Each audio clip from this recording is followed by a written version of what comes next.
Peyton, I choose you. With all your perfect attributes and all the ones that are difficult and the ones we'll discover together, I choose you. You're my favorite person in the world, and I can't believe I get to spend my life with you.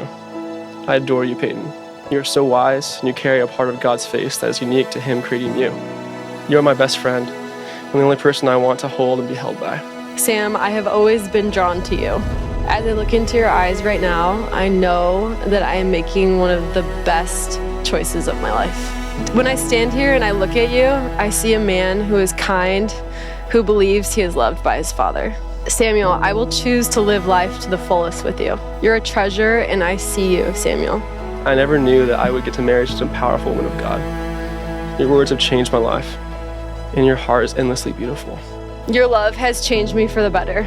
To learn to trust you in our relationship has been the best gift to my wounded heart. I trust you, and that's a miracle. I will always be a safe place for you when you need to vent, cry, talk, or laugh. When I first met you, your word for the year was, what would it be like to give everything? I think this is what giving everything looks like. To surrender to love, to be surrounded by friends and community, and to choose a new way of life together. I love you with a love as deep as the ocean. I am in. I'm in this forever. By the power vested in me by the Church of our Lord and Savior Jesus Christ, I now pronounce you husband and wife. Samuel, you may kiss your bride, your wife.